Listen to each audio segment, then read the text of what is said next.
নমস্কার, সকলকে স্বাগত জানাই আজকের ব্লগে। আজ করব চিকেন স্টিক ফ্রাই। তার জন্য নিয়েছি বোনলেস চিকেনটাকে ভালো করে ধুয়ে জল ঝরিয়ে নিয়েছিলাম। একটা গোটা পাতিলেবু 2 টুকরো করে কেটে তার রস ছড়িয়ে দিলাম। তারপর একে একে ম্যারিনেশনের জন্য বিভিন্ন মশলা যোগ করলাম।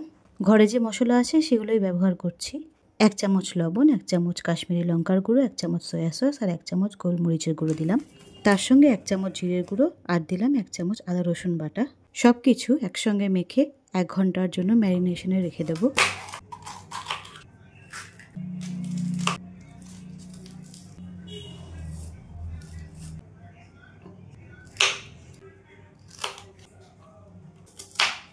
চিকেন স্টিক ফ্রাইতে লাগবে ক্যাপসিকাম এবং পেঁয়াজ, সেগুলোকেও চৌকো করে কেটে নিয়েছি এবং পেঁয়াজের লেয়ারগুলো ছাড়িয়ে নিয়েছি।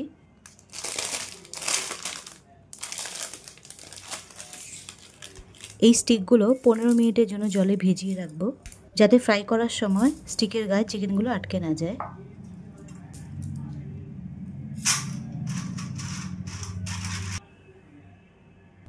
এবার একটা বাটিতে একটা ডিম নিলাম, 2 চামচ কর্নফ্লাওয়ার, 1 চামচ ময়দা এবং 1/2 চামচ লবণ দিলাম আর সামান্য একটু কাশ্মীরি লঙ্কার গুঁড়ো দিয়ে মিশিয়ে নিলাম।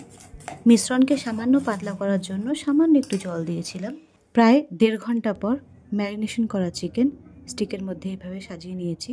ভিজিয়ে রাখা স্টিক নিয়ে 1 টুকরো ক্যাপসিকাম, 1 টুকরো পেঁয়াজ, 1 টুকরো চিকেন দিয়ে 3টে লেয়ার তৈরি করলাম।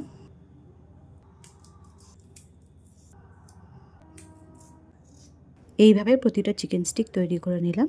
এবার একটা প্যানে তেল গরম করলাম। আগে থেকে বানিয়ে রাখা ব্যাটার চামচের সাহায্যে চিকেন স্টিকগুলোর উপরে দিলাম। ব্যাটারটা চিকেন স্টিকের চারিদিকে ভালো করে লাগিয়ে গরম তেলে ছেড়ে দেব।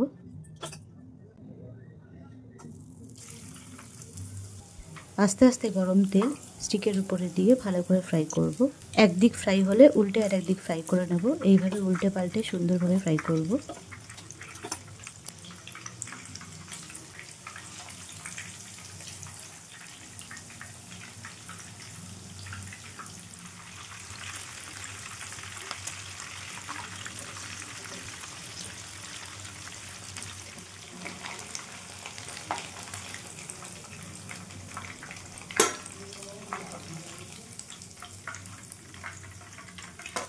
ব্যাস হয়ে গেছে আমাদের চিকেন স্টিক ফ্রাই।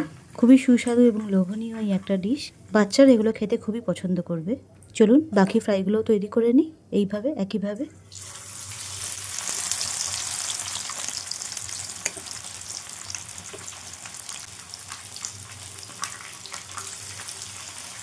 একটা প্লেটের ওপরে 2টো টিস্যু পেতে নিলাম, যাতে তেলটা ছড়িয়ে না পড়ে।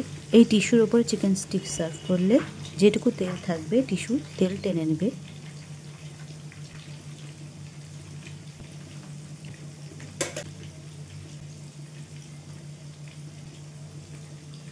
গোল গোল করে পেঁয়াজ কেটে প্লেটের এক সাইডে সাজিয়ে দিলাম, এতে দেখতে ভালো লাগছে। কিছু পেঁয়াজ স্টিকের ওপরেও দিয়ে দিলাম।